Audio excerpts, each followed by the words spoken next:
Olá, começa agora mais um Novos Tempos. Em 2015, o endividamento das famílias atingiu o maior nível dos últimos 10 anos no país. Segundo o Banco Central, os brasileiros comprometeram boa parte da renda com bancos, financeiras e cartões de crédito.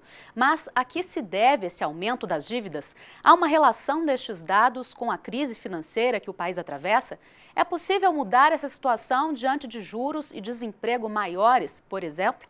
E como não deixar o problema se transformar numa bola de neve? Vamos começar ouvindo as pessoas nas ruas. A senhora está muito endividada? Um pouquinho. Não, graças a Deus. Não, nem nada. O que a senhora faz para pagar as dívidas? Deixa de usar.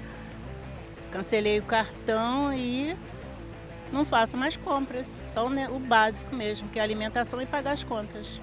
Como é que a senhora faz para cuidar do orçamento e não ficar endividada? Contas e mais contas. Eu sou contadora, então meu negócio é papel e lápis. Gasto o necessário e ainda guardo um pouquinho para minhas viagens, que eu viajo muito.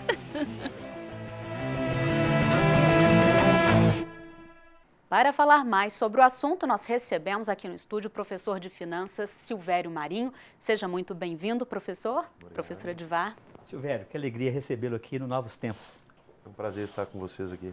Eu gostaria de começar essa nossa conversa sobre esses índices, esses dados que foram apontados na introdução do nosso programa. Você percebe que há algo de novo acontecendo nesse processo de endividamento? Ou isso é uma realidade que sempre nós lidamos com ela? Olha, com a estabilidade econômica que nós vivenciamos nos últimos 15 anos, claro, hoje nós vivenciamos um momento diferente, né? A economia está passando por mudanças, está passando por ajustes que serão necessários para que a gente possa conduzir melhor a nossa relação com o mercado. Mas durante esses anos que vieram pós-Plano Real, o brasileiro, de certa forma, se acostumou com a estabilidade.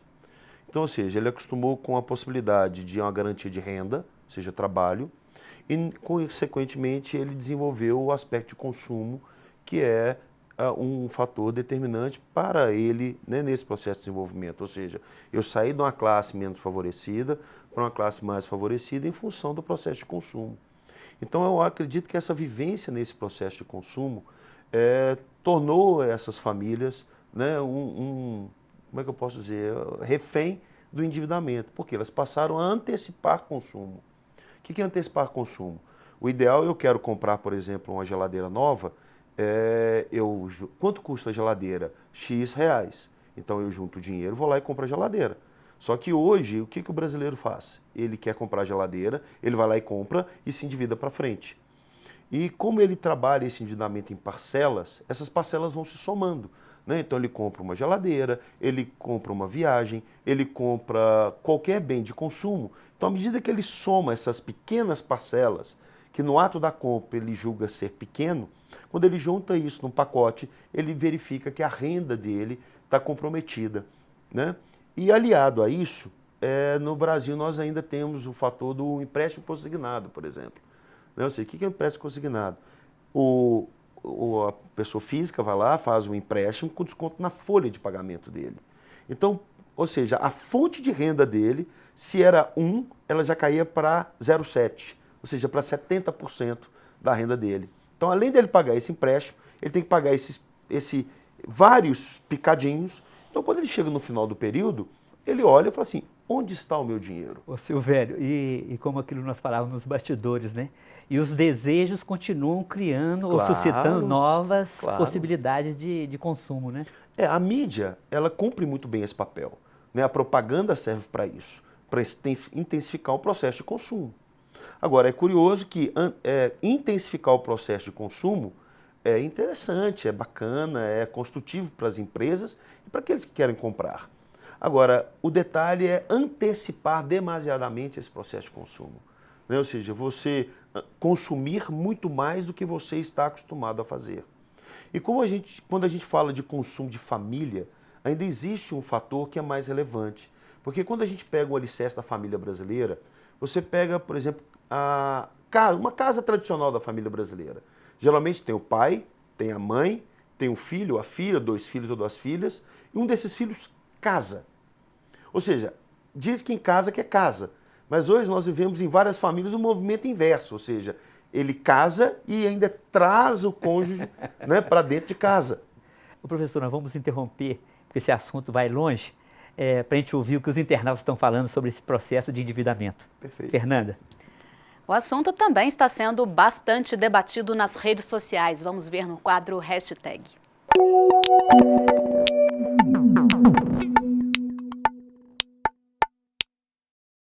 Vamos ver então quais são os comentários de hoje.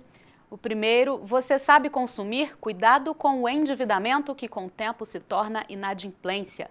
Um segundo comentário, é dia 7 e se eu contar que não sobrou nada do meu salário, ninguém acredita. E um último, aprenda quais são as dívidas boas e as dívidas ruins. Dívidas, endividamento, devedor, são várias hashtags aí falando sobre esse assunto. Tem um aí preocupante, né? Inicinho do mês aí, acabou de receber, o salário já acabou. E esse último também gostaria que o senhor explicasse pra gente, professor, dívidas boas e dívidas ruins, tá certo que dívida nenhuma é boa, né? Mas como é que tem dívida boa e dívida ruim? Explica, por favor. Vamos começar por ele, então. Claro que a dívida, existe sim a dívida boa e a dívida ruim. A dívida boa é aquela dívida que a gente administra. Ou seja, endividar não é o problema.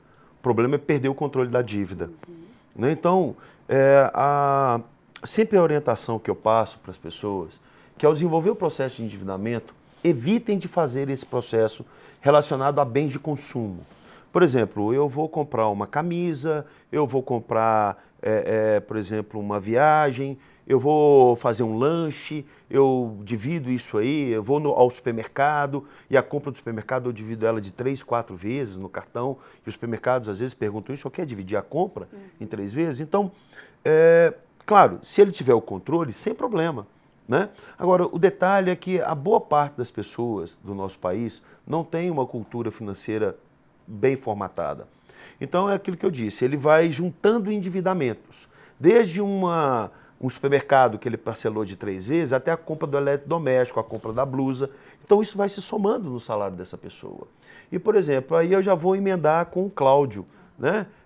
O Cláudio disse, hoje é dia 7 e eu já não tenho mais dinheiro, ou seja, ele recebeu o salário dele, é bem possível que ele possa ter um empréstimo consignado, então, ou seja, aquilo que eu disse, ele já começa com o salário menor, porque ele já deduz da conta dele, e ele ainda tem que pagar uma série de endividamentos, né? Ele tem que pagar o cartão de crédito, ele tem que pagar o boleto, ele tem que pagar o carnê.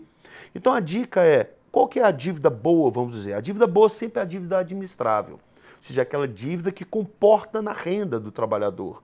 Né? Existe um conceito, um jargão, que essa dívida não pode ultrapassar 30% da renda líquida desse trabalhador, que a gente tem que preocupar que não é renda total, é renda líquida. Né? Não se esqueça que nós temos um sócio no nosso salário, que é o governo.